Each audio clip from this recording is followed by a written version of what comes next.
Hey guys, I'm Dov, and today I'm back with more Total War Warhammer 2 online action. We've got Allarielle today, going to be leading the forces of Avalorn up against Bretonnia and the Fey Enchantress. I had showed up off this matchup just a few days ago, but this time I'm going to be taking the High Elves. So let's see what the list is and go from there. So I've got, of course, Allarielle up in the air. I've brought Tempest and Earthblood just to get maximum healing, and in case of Lua and Leon Kerr or another Flying Lord, we brought the Tempest just in case.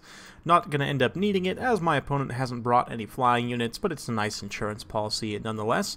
We've got 6 units of Spearmen. Obviously, the anti-large bonus is going to be good against the High Elves, and Spearmen will beat most Bretonnian infantry just fine. We've got the Everqueen's Court Guards hidden in the woods over here. These are the Regiment of Renown Sisters of Avalorn. They have magic armor-piercing damage, so they're going to be very good against Grail tier units. Then we've got 3 units, 3 units of Dragon Princes. One there, one in the rear, and one over on the left flank with 2 Eagle Claw Bolt Throwers. For my opponent's force, if we go ahead and take a look here, he's got a couple of peasant mobs up front with a whole mess of men-at-arms with spears and swords. In the back, 2 Grail Knights. He's got a Grail Guardian and has cheaped out to go with a Knight Errant here in the center. He's also got a Blessed Field Trebuchet, 1 more Spearman at Arms, and the Fey Enchantress. She's got Earthblood, Regrowth, Mist of the Lady, Favor of the Fey, maybe? Or maybe is Mist of the Lady cut? No, she's got Mist of the Lady, just no Favor of the Fey. Interesting. She does have the Chalice of Potions. So without further ado, let's kick the battle into full gear. We'll watch things get underway. You can see Blessed Field Trebuchet immediately sending some blessings over to these Dragon Princes. Is going to take down a couple unit models there, but not the most at the end of the day. And because the Eagle Claw Bolt Throwers are very accurate, and the Trebuchet is a relatively large unit model for an artillery piece, we're just going to open up shots on the Trebuchet itself, and you guys will see the already blowing up one of the trebuchets, and that's one of the things about those Eagle Claw Bolt Throwers is they're accurate enough to consistently hit opposing artillery pieces, so they're very good in a counter-artillery skirmish. You can see we've also got 3 units of mounted yeoman archers, including the Regiment of Renown that I had neglected earlier. They're doing some skirmishing here. They probably honestly want to focus on this Bolt Thrower crew. That's going to be the best target for them in that vicinity, but already you can see 1 trebuchet down, the other 2, I should say, are still firing, but another unit model goes down right there, and man, they lose quite a few crew members there as well. So yeah, rough stuff for the Field Trebuchet. We were able to catch this unit of Yeoman Archers that got a little bit greedy and tried to get on this Eagle Claw Bolt Thrower in melee. Honestly, he probably could have just sat back and used his bow fire to take them out. Would have been a little bit better, but likewise, we're going to charge through these Dragon Princes, and since Dragon Princes are relatively fast elite shock cavalry, once they get into charge speed, they are going to have no problem catching these mounted yeomen, so very unfortunate situation for the Bretonnians there, but meanwhile, mainline engagement is going to be getting underway here. We've retargeted the Eagle Claw Bolt Throwers onto the Grail Guardians, and we're also going to be bracing with the Spearmen. Obviously, I don't feel the need to countercharge particularly here, so we're just going to brace and allow these peasants to run into the spear tips of the High Elf Spearmen here. My opponent's going to get pretty aggressive and try and go for this flank here with all of this cavalry. That's fine with me. It's going to give us some extra time to skirmish here. You can see this unit of Grail Guardians already down to 36 unit models. And yeah, the Eagle Claw Bolt Throwers, if you let them just sit and fire, they will poke away at things over time. That being said, this Eagle Claw Bolt Throwers are about to get collapsed on. You can see Grail Guardians and Grail Knights charging through. However, we do have the Dragon Princes in the rear, so we're looking to collapse this one Grail Knight that overextended here. The rest of these Grail Knights and Grail Guardians and everyone are all stacked up on this pocket. They're trying desperately to push through here, but the Spearmen actually holding the line pretty well. But Dragon Princes, all 3 units just going to collapse on this single Grail Knight here, and because they're all applying their charge bonus, this unit of Grail Knights is going to take a lot of damage here. You can see the Fey dropping that Earthblood to heal up this pocket. Likewise, Allarielle is going to come in and respond to do the same for these Dragon Princes here, so it's going to be a pretty atrocious trade there, but the Handmaidens of the Everqueen are online. They're going to be firing in here. And I guess they're not handmaidens, they're the Everqueen's court guards, but still, firing in here with their magic armor-piercing ammunition is going to be very good against the Grail tier units. You can see we've also dropped the Star of Avalorn here to help heal up these sorry, not the Grail Knights, the Dragon Princes.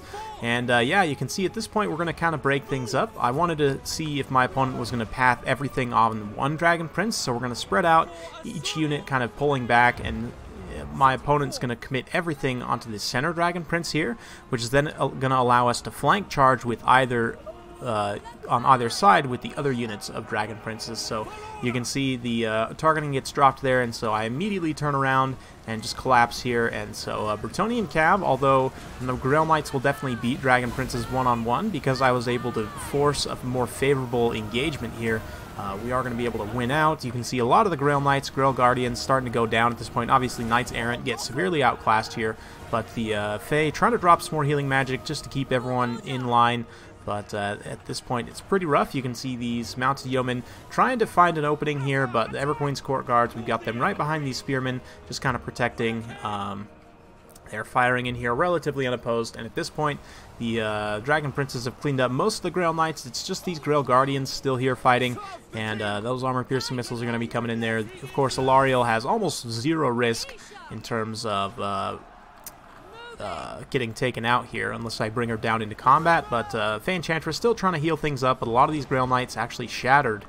Same thing with the Knights Errant there, so only the Grail Guardian still fighting at this point. The Mounted Yeomen did get over, and some Men-at-Arms also got in the back line, tied up these Everqueen's Court Guards, but we have the Spearmen on station, and I mean, honestly, the Everqueen's Court Guards have much better combat stats than these poor Men-at-Arms, so they will be able to beat them in melee with relatively little issue. You can see them getting in here with their bows and their swords out.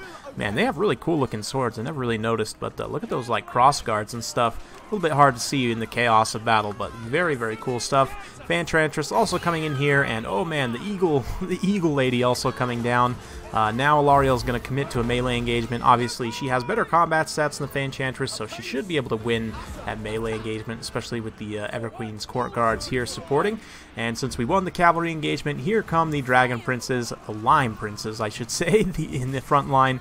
Going to be finishing off the Bretonnian Peasant Infantry here. We're dropping that Star of Avalorn on the Everqueen's Court Guards, but yeah, so far so good. Fae Enchantress still alive at this point, but the balance power is pretty heavily in our favor. Dragon Princes just riding over what's left of the Peasant Infantry, and we'll get a nice cinematic shot of the end of the battle here as these Dragon Princes ride through. Ooh, a comet coming down right on top of those Everqueen's Court Guards, so a last spiteful comet from the Fae Enchantress before she gets taken out here by Allarielle. And yeah, victory for the High Elves. So I do think this is a matchup that can go either way, but the fact that I was able to get a favorable engagement there with my Dragon Princes was huge. We isolated the one Grail Knight and took it out almost immediately, and then when my opponent pushed through, we were able to kind of secure the Everqueen's Court Guards, which is very important. You see they racked up 41 kills, and then also in the repositioning where I pulled out with all three in, you know, splitting different directions and then recollapsed in the same pocket, really ended up paying off. Those Dragon Princes, 124, 92, and 97 with XP chevrons all around. One of the Eagle Claw bolt throwers also picked up an XP chevron, which is always nice. They did their job taking out the trebuchet and then helping to whittle down the Bretonnian cavalry. You can see from my opponent, the Bretonnian cav, obviously these three elite tier in particular really didn't pay out, and that's where most of his hitting power was. Losing the Blessed Field trebuchet is pretty rough early on, and you know, Eagle Claw bolt throwers aren't the most uncommon pick in this matchup, so I don't know that I necessarily like the pick of the Blessed Field Trebuchet.